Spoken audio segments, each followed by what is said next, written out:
Meu nome é Paulo, tenho 21 anos e até os meus 20 anos eu fui protestante. Eu nasci toda a minha família é protestante, tanto por parte de pai e de mãe. E quando eu era criança, até ali o começo da adolescência, eu era da igreja metodista wesleyana, que teoricamente é uma igreja com uma vertente um pouco mais tradicional. E quando eu tinha algo em torno de 14, 15 anos, eu fui para uma das várias Assembleias de Deus que existe. E fiquei ali até 19 para 20 anos, né? Bom, desde a minha infância, tudo que eu recebia de formação acerca da Igreja Católica, do catolicismo, era embebido de todas as farsas, de toda a propaganda anticatólica, né? E então, bom, para mim era a pior coisa que poderia acontecer uma pessoa era se converter ao catolicismo, né? Desde criança, adolescente, eu pensava, né, que os católicos caíam no grande erro de idolatria com Nossa Senhora, a intercessão dos santos. Mas eu mesmo nunca parei para pensar, para estudar esse assunto, né? É uma coisa realmente, de fato, é uma doutrinação. Você vai recebendo uma montanha de informação ali, você não para pensar direito, você não vai assimilando, até porque você já, desde criança, cresce com essa ideia. E o primeiro contato com uma pessoa católica que eu tive, assim, foi quando eu devia ter algo em torno de 15 anos aí. Foi quando eu, por acaso, topei com um vídeo do Olavo de Carvalho no YouTube, assim, e aí fui vendo um atrás do outro, assim, ele começava os vídeos pedindo intercessão de Nossa Senhora, de São Padre Pio. Eu achava aquilo curioso, assim, porque até então as coisas que ele falava faziam sentido. Eu pensava, bom, essa pessoa é inteligente, né? E aquilo ali já foi me prendendo um pouco a atenção, né? Bom, talvez não seja algo tão escabroso assim, algo tão tenebroso, um erro tão grande assim, porque eu pensava, bom, como é que todo esse tempo as pessoas, os católicos, né, no caso, errariam em algo tão cabal, né, tão pontual, no caso o primeiro mandamento, né, amar a Deus sobre todas as coisas, né? E, bom, já no ensino médio, com 16 anos, né, isso foi no primeiro ano do ensino médio, eu conheci um professor de história, que na verdade nem era meu professor, né, não dava aula para minha turma. Eu comecei a conversar com ele porque eu via que ele não era comunista, ele não era socialista. Então isso já era um grande avanço, né? Todos os professores ali de humanas eram nessa vertente e ele não. Então eu puxei assunto com ele, comecei a conversar com ele, assim. Eu vi que ele não era muito doido. E na época eu nem sabia que ele era católico. O meu horizonte de pensamento, de expectativa, não era nada ligado à fé, não. Era coisas pontuais, né? Política do dia, coisa de adolescente mesmo, né? E, bom, o contato que eu tive com ele, logo no primeiro dia, ele me perguntou se eu conhecia o Olavo. Eu falei, olha, conheço de orelha, assim, já vi algumas coisas e tal. Ele foi conversando comigo sobre alguns livros dele e tal. Ele é um leitor do Olavo. E isso me empenhou seguir nesse estudo, né? A conhecer mais filosofia, conhecer mais autores, até porque ele me abriu muito uma bibliografia que eu não fazia a menor ideia de que existia. Com ele eu passei, né? Eu conheci Platão, Aristóteles, Santo Agostinho, São Tomás de Aquino, Leibniz, Schelling, Santo Anselmo, São Bernardo, Chesterton, o Tolkien, o Isaac MacIntyre, diversos autores ali que, obviamente, nenhum dos outros professores conhecia. E, bom, eu saí, no ensino médio todo eu tava com isso na minha cabeça, olha, se eu quero ser de fato um estudante, se eu quero desenvolver uma vida intelectual, eu tenho que partir desses caras, né, os grandes, os clássicos, né, tanto na literatura quanto na historiografia, na filosofia. E, bom, ele não era professor da minha turma, então o tempo que eu tinha com ele era ali no intervalo da aula. Nós morávamos no mesmo bairro, então a gente às vezes voltava junto, ele dava carona, então eram os melhores dias, assim, né? Geralmente era na quinta e na sexta-feira que isso acontecia, porque aí eu falava, pô, hoje eu vou aprender alguma coisa. Então eu ficava perturbando ele, o pessoal falava que eu era a sombra dele, porque, pô, o cara era muito inteligente, eu tinha que colar nele para tentar aprender alguma coisa. E aí, pouco a pouco, ele foi desmistificando a propaganda anticatólica, né? Todas as acusações feitas pelos protestantes, e foi de uma forma muito natural, ele não se apresentou como um inquisidor, assim, foi ali 1 ou 2 anos que eu fui aprendendo meio que nem percebendo de fato ali que pouco a pouco todos os preconceitos que eu tinha estavam sendo quebrados. Porque eu vejo que a principal coisa que eu aprendi com ele foi que eu tinha que amar a verdade, né? Eu não podia sentir ciúme das minhas ideias, eu não podia ser egoísta de achar que eu estava certo o tempo todo. Que esse exercício constante de você buscar a verdade, ele leva você a um estado de contemplação que é o nosso fim último. E isso aí eu comecei a ver que de fato derivava da mentalidade católica dele. Eu pensei, nossa, nunca ninguém me falou isso, seja na Assembleia de Deus, na Wesleyana. Parece que é um pensamento completamente distante de tudo que eu já tinha visto em matéria de cristianismo, né? Falar de contemplação da verdade, de meditação, de mística, assim, é uma coisa que passava ao largo, assim, do meu contato imediato com a fé. Além desses autores ligados à filosofia, eu também conheci grandes santos da igreja, né? Além de Santo Agostinho, São Tomás, Santa Teresa, São Francisco Xavier, São José Maria Escrivá. Ele passava muita coisa, né, nesse sentido. E teve um dia que eu estava voltando com ele e foi assim, o ponto em que eu comecei de fato a questionar mesmo a origem da minha fé, né? Por que eu sou protestante e não sou católico, né? Por que é uma coisa que eu pensei sobre isso, eu raciocinei, eu averiguei os fases e tal. Foi quando ele me disse sobre o primeiro mandamento, né? Do amar a Deus sobre todas as coisas. E aí ele estava fazendo uma conexão com a doutrina da igreja acerca da látria, que é o culto de adoração que é específico a Deus, e a veneração aos santos, que são coisas completamente diferentes, né? O culto a Deus é devido somente a Ele, e isso é uma coisa que qualquer protestante confunde. Ele pensa que os santos, a Virgem Maria, estão no mesmo patamar de Nosso Senhor Jesus Cristo, que é pura falta de conhecimento do que seja a fé católica. Eu nunca vi um protestante que tivesse lido 2 páginas do catecismo. De fato, eles não conhecem.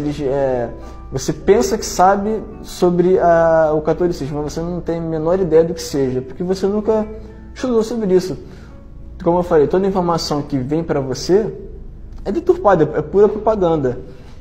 E, bom, esse foi o primeiro ali alerta, né, que eu falei, pô, tudo bem, eu posso até estar certo em ser protestante, mas a forma como eu levei a minha fé até agora não foi legal, não é assim que deve ser feito, né?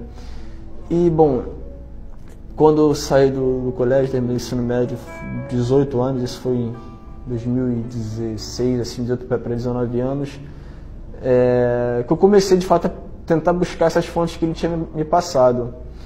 E, bom, eu lembro no dia que eu estava na internet, assim, no Facebook, eu vi um post do Olavo comentando acerca da beleza da intercessão dos santos. Como o nosso Senhor Jesus Cristo nos inspira realmente a sermos perfeitos. E esse conceito de perfeição, de santidade, é uma coisa completamente alheia, eu penso que a maioria das vertentes protestantes. Se não for alheia, tem uma noção muito vaga do que é santidade, porque é óbvio que uma pessoa só alcança a santidade estando em comunhão perfeita com o nosso Senhor Jesus Cristo, né? E você só faz isso estando na igreja fundada por Ele, óbvio. E meu primeiro pensamento sólido com relação a isso foi, bom, o que havia de cristianismo antes de Lutero, né? O que havia? Você tem 1500 anos antes da revolta luterana, que é reconhecidamente o estopim para a fundação de todas as igrejas protestantes. O que havia ali? Então, você teve ali 1500 anos. Pô, não é possível que pessoas como São Tomás, São Jerônimo, Santo Agostinho estavam erradas, e somente depois de 1500 anos surgiu ali um monge no mosteiro da Alemanha que conseguiu captar de fato a mensagem nossa. Bom, eu vi que isso era necessário mais fé para acreditar em Lutero do que Nosso Senhor Jesus Cristo, é fato, porque isso contrariava diretamente o que Jesus disse, que Ele estaria conosco até o fim dos tempos. E a interpretação histórica da fé dos protestantes é apagar 1500 anos de história, onde basicamente a igreja estaria corrompida ou deturpada, ou teria deturpada a doutrina de Cristo, e somente depois de todo esse tempo, 1,5 milênio, os cristãos teriam descoberto ali de fato qual seria a doutrina de Nosso Senhor. Bom, isso é bizarro, não tem fundamento. E quando eu parei para pensar nisso, eu falei, nossa, como eu não descobri isso antes, né? E, bom, eu só fui chegar nesse ponto porque eu comecei realmente a buscar a verdade. Eu lembro que eu já, nessa época, né, na minha transição ali no meu período de conversão de 19 para 20 anos, eu já conheci o Santo Dom Bosco e eu vi a publicação deles da campanha Voltem para Casa, né, aqueles 3 livros, o Índex, o livro do Padre Júlio Maria e o livro do Carlos de Laet. Eu falei, nossa, eu fiquei bem animado, porque era uma oportunidade que eu ia ter de conhecer o outro lado. E quando eu li os livros, bom, é irrefutável aquilo dali. Seria bom para qualquer protestante pegar aquilo dali, se ele realmente ama a verdade, se ele não tem nenhum apego aos ciúmes, ao egoísmo, à vaidade dele, ele deveria, por consciência, pegar e ler aqueles livros ali e tirar as conclusões dele. Se depois qual decisão ele vai tomar, bom, aí já é com ele, mas quando eu li esses livros, aí eu realmente caiu a ficha. Bom, eu também já conhecia o Padre Paulo Ricardo, já conhecia por causa desse meu professor de história, ele recomendava bastante o Padre Paulo Ricardo, e eu fiquei em torno de 1 ano ali assistindo os vídeos do Padre Paulo Ricardo, ainda protestante, eu gostava bastante dele, vi vários vídeos dele, assim, nossa, esse sujeito é excelente, é excepcional, cara. E aí eu comecei de fato a ir naquela aba do canal dele, né, a Resposta Católica, eu vi dezenas de vídeos ali, eu falei, nossa, realmente não tem como, né, eu intelectualmente já não acredito mais em nenhuma falácia protestante, já não acredito mais nisso, aqui é piada, não dá, não tem como, né? Só falta mesmo que o meu pontapé inicial, né? E foi quando eu soube que o Padre Paulo Ricardo ele estaria aqui no Rio, na Catedral Metropolitana, para o lançamento da Teologia Moral pelo Santo Dom Bosco. E aí eu fiquei, cara, animadíssimo com aquilo. Eu falei, nossa, eu achava que eu nunca ia poder conhecê-lo, e aí eu chamei um amigo meu para ir comigo lá, né? A gente pegou o ônibus e foi. Nós chegamos atrasados ali e foi excelente. Uma coisa que ele me falou que me marcou até hoje foi que a nossa vocação é a santidade, né? E eu pensei, cara, se eu fosse protestante, eu ia morrer e isso nunca ia passar pela minha cabeça. Ou porque, em geral, para os protestantes, como eu disse, o conceito de santidade é muito vago, ou ele simplesmente não existe. O próprio Lutero acreditava que o pecado realmente estava entranhado de tal forma na nossa alma que nós não poderíamos nos livrar deles. E exatamente o contrário do que Cristo fala, né? Quando ele nos exorta a sermos perfeitos como ele é. E também assistindo às aulas do Olavo, eu fui tendo contato com um outro grande santo, que foi o São Padre Pio de Pietrelcina. Fui vendo aquela enormidade de milagres que ele fazia. Lembro de uma vez que ele compartilhou um vídeo de São Padre Pio rezando a missa, assim, com um zelo, que eu falei, nossa, isso sim é sacralidade, isso é beleza, isso é adoração, isso é devoção, isso é amor a Deus, né? O resto é piada. E aí, bom, fui conhecendo outros santos da igreja, como diz São José Maria Escrivá, que até hoje é para mim uma grande referência de espiritualidade, e eu comecei a frequentar o Santo Dom Bosco. Nos primeiros dias, assim, eu lembro que teve uma aula sobre a vida de oração. Eu falei, nossa, eu nunca tinha ouvido nada parecido com isso na minha vida, né? A vida de São Francisco Xavier, de Santo Inácio de Loyola, os exercícios espirituais, né? O caminho de perfeição de Santa Teresa de Ávila. Eu falei, cara, isso aqui é incrível, não há nada parecido com isso. Eu lembro quando estava lendo o Caminho de Perfeição, a parte que Santa Teresa de Ávila comenta a oração do Pai Nosso, eu falei, cara, isso sim é oração, isso é amor a Deus, isso é santidade. E não há nada parecido com isso fora da igreja.